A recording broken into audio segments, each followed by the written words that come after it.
everyone, to the Big Ten Plus pregame show at the Com Arts and Sciences building here at Michigan State University.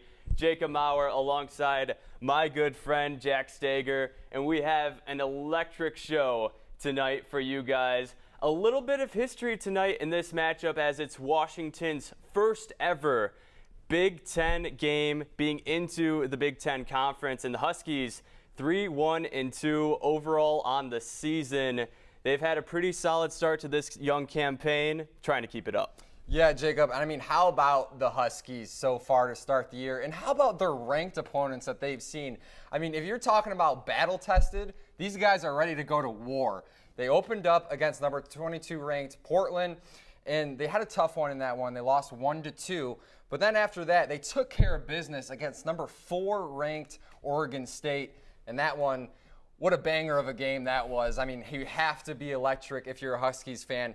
And then right after that, you face off against number 9 Denver, and you take them the distance. You finish that game with a 2-2 tie. So if you're talking about battle-tested and a team that's ready to go, it is the Washington Huskies. Yeah, especially considering last season, the Huskies were 5-6-7 on the year. A little bit of a down year for the Huskies, considering that in 2022 they won the Pac-12 championship, and in 2021 they made the NCAA national championship for men's soccer. But if anyone can turn it around, it's their head coach, Jamie Clark. Yeah, absolutely. And Clark has done a phenomenal job with this squad that he has. And how about the depth that he has? 1 through 11, these guys can play, and they're ready to go. And you look at the scorers on the team. I mean, Kosakov has been great all year. He leads the team in points, and he also is second in the team in shots as well with 9. So he's going to be somebody who is going to take this team the distance today. They have a lot of talent, but Michigan State does too. And you think of a Michigan State team that is also very deep, and you know they're ready to go. You take a look at their schedule here, Jacob, and same thing. They have faced some ranked opponents this season, but of course not the start you want. Yeah, Michigan State starting off the year 1-3-2. They're trying to turn that around, but they have a shot opening up conference play here at home at DeMartin Stadium. It's going to be important for the Spartans to start off pretty strong. Yeah, it absolutely is. And Michigan State, they've done a great job all year of taking teams the distance and staying in the game, but they've just really struggled to finish. And you have to be able to get down to the wire and find the back of the net, and that's where the Spartans are at right now. They've just been struggling to close games off, and that's going to be something that we're going to watch out for during this match between these two teams, is which team can finish. And there's a lot of keys to the game, Jacob, but you have to be able to finish. Yeah, and you mentioned it's a big game for both of these teams. Let's take a look at their series history. The first game against these teams actually came in 2014 in the NCAA tournament. It was a 2-2 tie, but as we know, Jack, when you're in a tournament, somebody has to advance, and it was the Michigan State Spartans on penalties. Yeah, the Spartans were able to advance that in that one, and you also have to think for the Huskies, they definitely are thinking about that match that happened a decade ago. I mean, can you believe that? What were you doing in 2014? I mean, not much. I don't know. But I think I was tuned into NCAA soccer, how electric it is. No, absolutely. But you have to think that the Huskies, they have that taste in their mouth. They know what happened the last time they met the Spartans, and they're looking for a little bit of revenge. And also in that 2014 game, you have to give a shout. James Moberg. Wow. The real Monarchs player was able to come away with a goal in that one, and how about it? So these two teams, it's going to be electric here, and we'll see where the talent, we have so much talent on both teams, and maybe like Moberg, we'll see a lot of players from both sides eventually go up and play in the pros. Yeah, for sure. Now, Jack, I have a question for you. Where are the locks? I don't know where the locks are, but I know there will be keys to this game. How would you like that transition? Well, let's talk about the keys to this game for both teams if they want to pull out their first Big Ten victory of their 2024 season. First, I think we need to talk about possession. Whoever can have the most possession in this game should have a good shot to win it. Absolutely, Jacob. And for Michigan State, you know, you take a look at the game prior that they just had against Oakland. They struggled. They lost 3-0 in that one. And they just never really had a chance to stay in control of the whole game. And it's going to be crucial for both these teams today between the Spartans and the Huskies. You have to be able to control possession. You have to be able to slot your passes. And that's what's going to set up keys to success is you have to be able to find slots and you have to be able to put your teammates in positions to score. And you can only put your teammates in positions to score if you are controlling the ball and you are controlling possession. So that's going to be huge. And, of course, costly turnovers. You cannot turn the ball over and you cannot give yourself those opportunities of just giving the ball away. Yeah, we talk about, you look at the keys on your screen, control possession, that's the number one key, but really key number two, or key number one, I should say, about controlling possession doesn't matter if you do not do key number two, which is avoiding costly turnovers. Turnovers can really wreck your game, especially if you have control for the whole front. A mistake like that can really cost your team, which really leads us into key number three. Take advantage of those scoring chances when you can get them. We should see both teams having plenty in this one. Absolutely. And for Michigan State, you take a look at that game that they had against Oakland just a couple days ago. I mean, they dominated the shot count. And the Spartans had 9 shots on goal. But goalie for Oakland, Alex Flowers, he dominated. His season high in saves last season was 10. He had 9 this year. So Michigan State has been getting opportunities, and they've put themselves in the right spots. But they've just, I hate to say that unlucky, because the Spartans also had 4 yellow cards in that match against Oakland, and you just cannot have that. You have to be able to be disciplined, and you have to be able to go up and down the pitch. But Michigan State, they've ran into some troubles with things just not going their way. But for the Huskies, I mean, Jacob, for me, I think you just keep doing what you've been doing. The Huskies have been very dominant so far to start the year, and we mentioned, the ranked opponents that they've seen. I mean, you have 4 guys on this roster who have 5 or more shots already on the year. So they are very deep. They're ready to go, and it's going to be a great one. Yeah, for sure. Well, that wraps up our keys to the game. And now we have a pretty special segment coming around. It's a segment we call Pick'em. And we want to introduce our 2 announcers over there at DeMartin Field. We'll see if we'll get connection with them or not. But, Jack, I think we should start with our picks for this one. So, between Michigan State and Washington, who do you like in this one? Well, Jacob, there is not, and I'm going to be careful when I say this, there is not a program in the Big Ten that may have more determined, passionate fans than the Red Cedar Rowdies here at DeMartin Field. I mean, these fans, especially on Alumni Night tonight, which we have on tap for us, there is not a team and a fan base that loves soccer more. And I think for that reason, and Michigan State just needing a win at the current point in their season, I think the Spartans come away with a victory. And I just, a big shout out to the women's team as well, as they just wrapped up conference play. Ooh. Michigan State is a dominant soccer program. They love soccer here. The Red Cedar Rowdies, they want soccer to come to DeMartin, and they want their teams to show up. And for Michigan State, for the men's team, you have to be able to come away with a victory, because you know where you're at this current point in the season, and you need to come away with a victory. So Michigan State, they've done a lot of things right all year. They've struggled with some minor things, but guess what? There is a reason why Sean Kerrigan led this team in goals last season, and there's a reason why he had 4 goals in the first 8 games last year. He's only seen the back of the net once, but guess what? Sean Kerrigan is coming, and he's going to put the Spartans in front today. Well, I like your prop. Not so much sure I agree with the selection.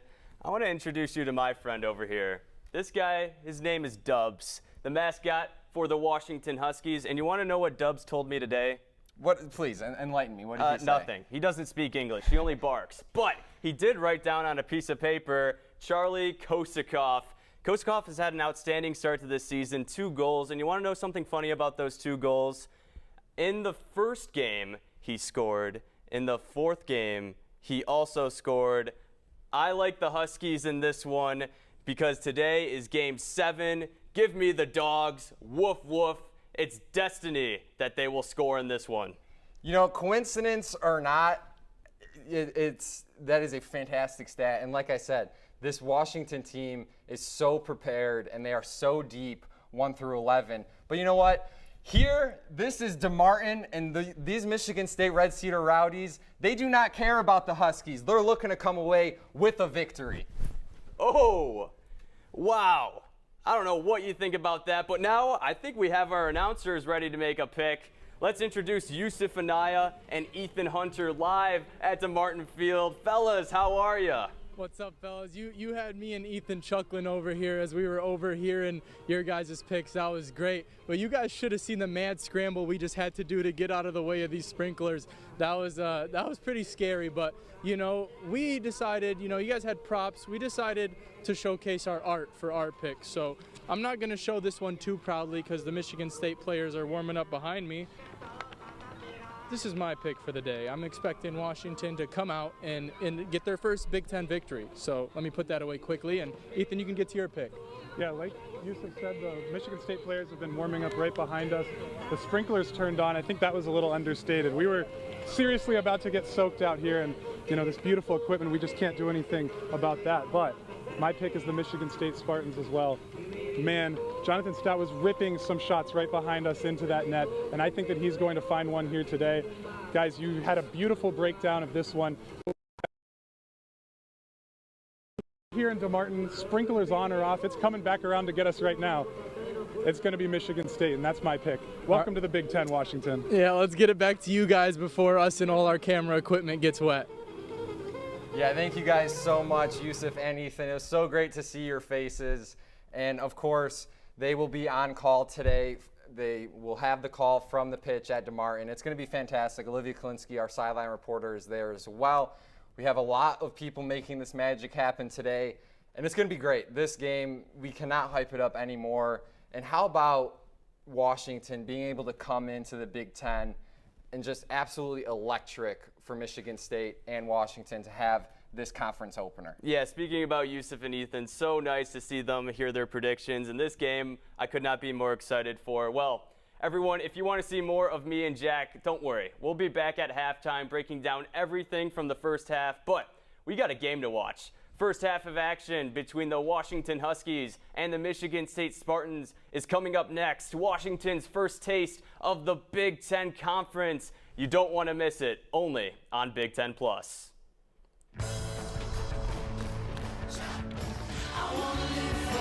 Welcome in, everyone, to the Big Ten Plus halftime show. Jacob Maurer alongside Jack Stager. We promised you guys that we'd be back, and we delivered on that promise. Jack, a pretty even game so far, 0-0, both these teams playing very close. Absolutely, Jacob. It's been great, and we are back and better than ever.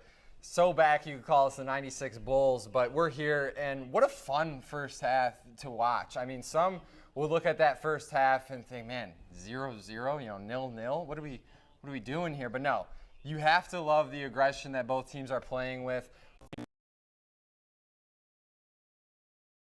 And that back line was doing so much work, and it was such a fun thing to watch. And Jack, you mentioned the 96 Bulls. That reminds me of the NBA physicality in the 90s. There was a lot of physicality in this game.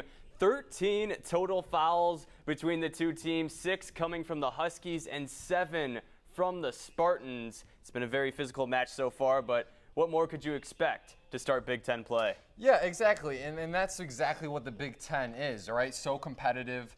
You know, you look at with how everything's have been shaping out between the teams in the conference, and of course Washington, as we've mentioned time and time again, but we'll mention it again, you know, Washington joining this year the Big Ten in 2024. But when you take a look at the game in the first half that we just saw, I mean, both Kelly and Bowen didn't really see much action, to be honest. Bowen didn't have any saves in that first half, but Kelly did, and you just have to take a look at where these two guys are at, you know, and post it up in front of the net, and you have to imagine they'll see some shots come their way in the second half. Yeah, looking at the stats for this game, in the shots category, the Huskies lead it 7-3 over Michigan State. They've had a few more opportunities, but Michigan State, their defense holding strong, especially their goaltender, Zach Kelly. Yeah, this, you know, we mentioned the back line of Washington, the back line of Washington, but you have to take a look at the back line for Michigan State, too. I mean, Will Eby was doing a lot in that back line for the Spartans. And you take a look, Washington on numbers in that first half, they really, when you take a look at those stats, you have to think that they controlled the first half. But, those 7 shots, the number doesn't do justice. They didn't really get many clean looks. Yeah, for sure. Maybe that's because of the physicality. We saw a lot of fouls in this one. We have a whole replay pack just of that. I mean, that was the big highlight in this one. Such big physicality, but that's a staple of Big Ten soccer, and both these teams are going to try to respond here in the second half. They absolutely will. And, I mentioned Sean Kerrigan in our open before we started. He hasn't seen the pitch yet, and we see how back and forth these two teams are playing, really just trying to establish that possession, right? I mean, we talked about that being a key to the first half and a key to the game.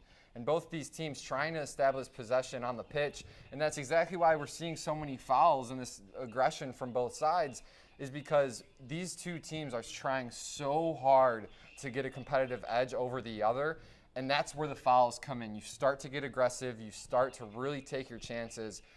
But I want to pinpoint 2 plays here that were coming down to the wire for the Spartans in that first half. Michigan State running in transition, and we saw it in the 7:30 mark. We saw Michigan State going up the pitch, trying to get their first actual good, clean look on goal. But then that was when the back line of Buckley for Washington came in, and that was such a beautiful slide. I mean, he prevented an opportunity for Michigan State to really come on and score. And Ramsey did the same thing. So Ramsey and Buckley, you cannot give those guys enough credit in that first half, because you're looking at 2 plays where if Michigan State was able to get in front and continue to run and continue to move it up the pitch, you could see the Spartans up 2-0 or even up 1-0 in this one. And Jack, yeah, you mentioned the keys of the game. I want to bring up key number 3 that we had in this one. Michigan State trying to take advantage of those opportunities against the Huskies, but as you mentioned, their back line playing so well in this one. That's what the Huskies need to start off Big Ten play. Absolutely, and you need to have your back line able to, run the pitch and also match up with the opposing team, and that's exactly what Washington has done so far. And, like I said, Sean Kerrigan didn't see much first half action, didn't see any at all. Yeah. But, talking with head coach Rensing and seeing how Michigan State has played so far this year, Kerrigan's such a big piece in 2023. He is a little banged up from the offseason, and he also is dealing with a little bit of load management. So I'm expecting to see a lot of runs from Sean Kerrigan this second half, unless something changes. And of course, our wonderful sideline reporter Olivia Kalinsky, I'm sure will keep you updated on if we get any big news about any of the players on the pitch today. But again, expect to see a lot of different names in the second half. And you talk about fouls in the first half, expect to see a lot more in the second as well. Yeah, and you mentioned that Olivia Kalinsky. We'll have her join us here for the halftime show very shortly. We'll take a break and be right back. Don't go anywhere. You're watching the Big Ten Plus halftime report here at the ComArts student section at Michigan State. Big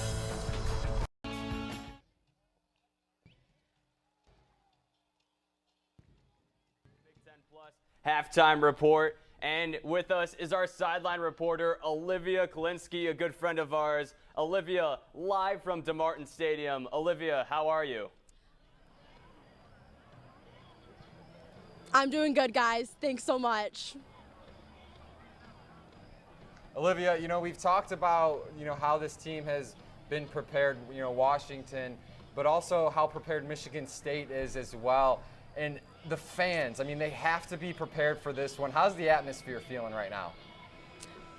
Yeah, honestly, the Red State Rowdy crowd is a little bit skinnier than we are used to, but the amount of kids, the families, the adults that are here are making up for that, and then some. The energy's there. The alumni are all super happy to be seeing each other, and even some families from Washington were able to come out to watch their own kids, including Jaden Poughton's mom. And then, something that I was able to do is talk to Coach Jamie Clark earlier today about his team transitioning into the Big Ten Conference. And something that he mentioned being a challenge was how when they were part of the Pac-12, they had this MO of being that Pacific Northwest team in Seattle that people didn't want to come and play in November. But being in the Big Ten, they're playing against Midwest teams that are used to the snow, used to the toe-numbing temperatures. And being in Seattle isn't intimidating them to anymore. So that advantage for them is not a player now in the Big Ten.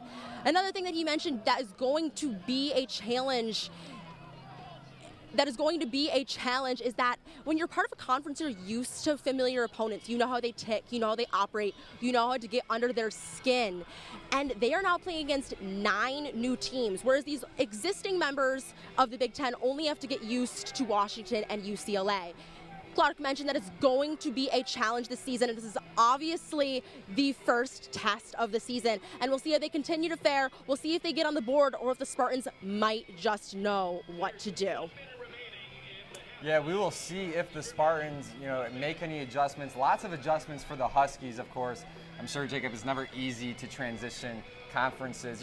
Olivia, I am a little disappointed, I must say. Jacob and I matched today. Yusuf and Ethan matched today. I got to see if you're matching with anybody, but I'm sure we'll find that out soon. But I have to also ask for Michigan State. Head coach Damon Rensing talked about goaltender Zach Kelly in his previous press conference. What do you think Zach Kelly has played like this first half, and what have you seen from him, and what adjustments do you think he'll make in the second half as well?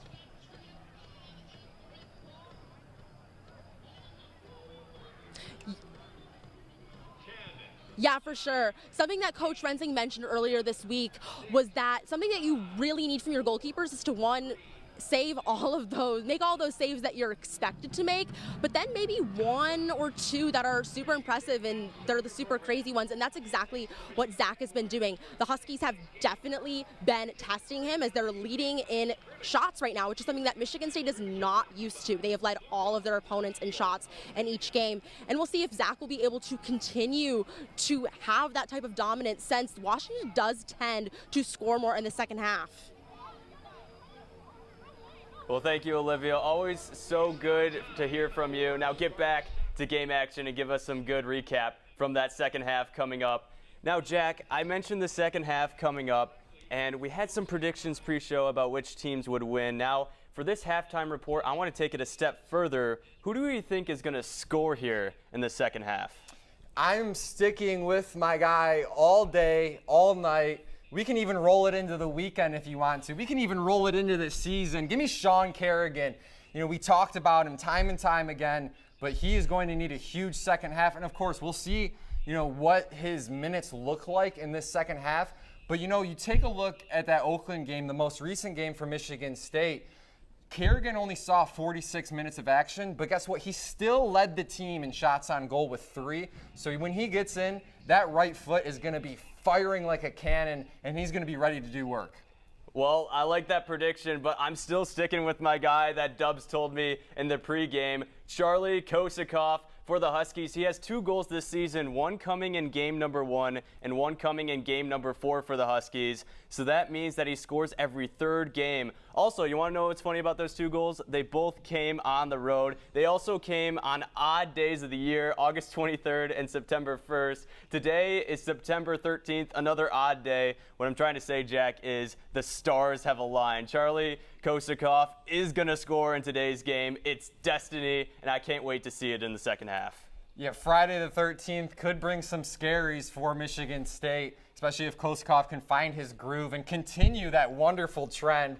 I mean, wow, that was a great pull. I love that. Yeah, I was digging deep for that one. Well, I'm excited for this second half, and I can't wait to send you guys to the second half. Yusuf Anaya and Ethan Hunter have the second half of action between Michigan State and Washington coming up next on Big Ten Plus.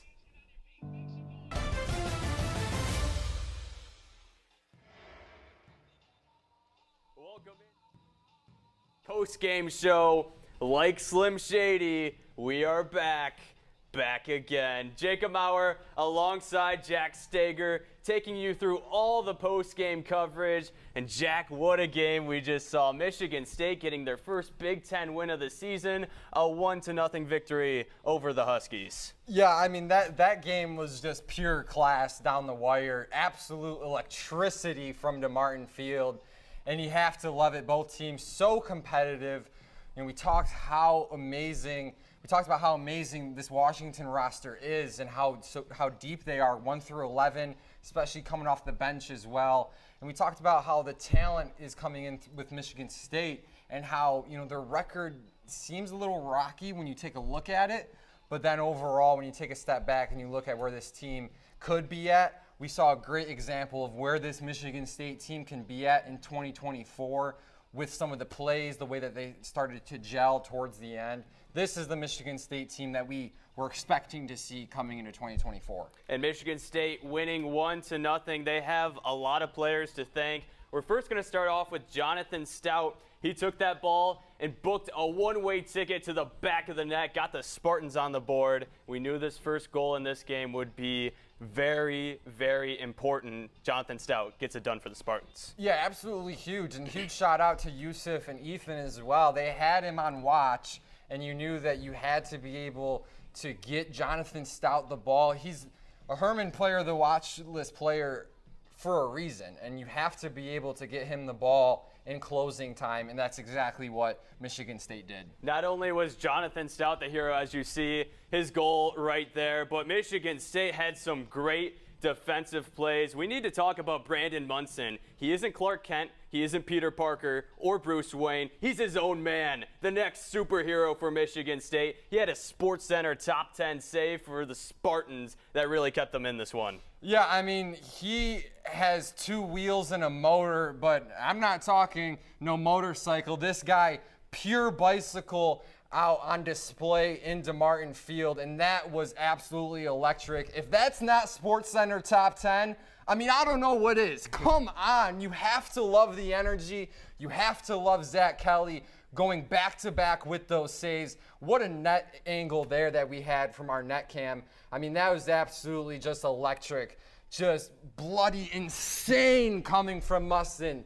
That was beautiful. And Michigan State, what a night to cap off a much, much needed victory. Well, for Michigan State, they went up 1-0, but the danger wasn't over there yet. You mentioned him, Zach Kelly. He had to save a crucial penalty for Michigan State against Peter Kingston of the Huskies, and he saved it. And then about 5 seconds later, he made another fantastic save. What about this goaltender for Michigan State? Yeah, Zach Kelly played amazing. We see the shots and the shots on goal coming from both sides. I mean, Washington was able to control the shot count, and they were also more disciplined as Michigan State, as they only had 14 fouls compared to Michigan State's 16. Of course, those are 2 very high foul counts for both teams, but Washington was able to, kind of control the pace a little bit. But the difference is, you can see those numbers, but you have to be able to get clean looks on goal.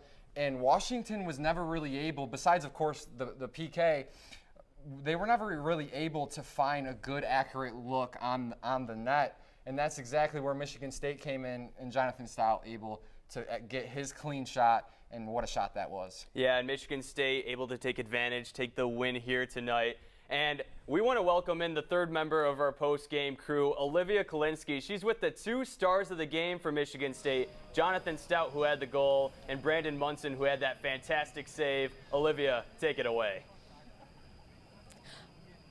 I'm Olivia Kalinsky, and I am joined alongside both Jonathan Stout and Brandon Munson, who played vital roles in this 1-0 win over Washington today for Michigan State.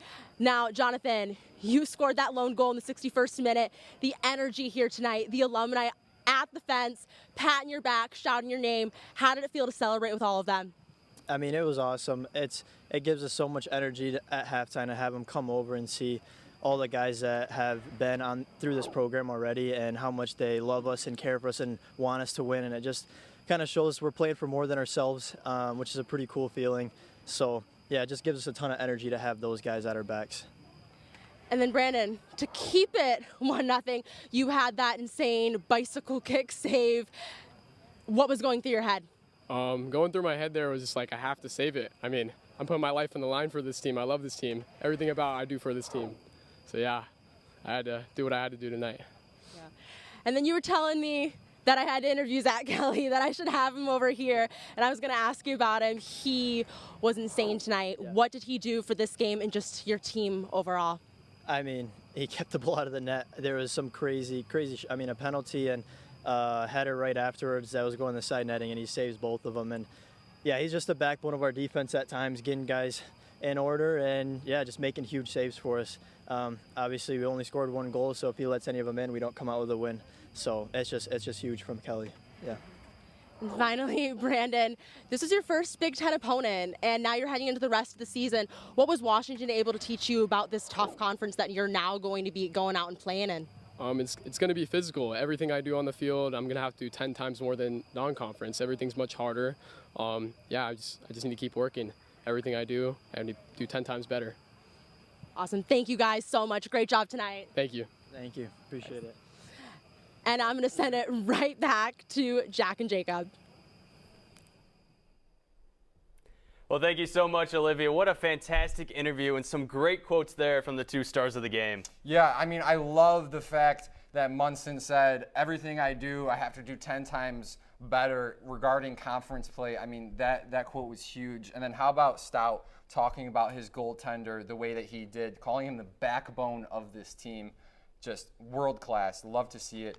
And that was definitely shown today. I mean, Kelly really came in huge for that Michigan State team. And without the save from Kelly, you know, you could be looking at a tie and you could be looking at something much worse for Michigan State.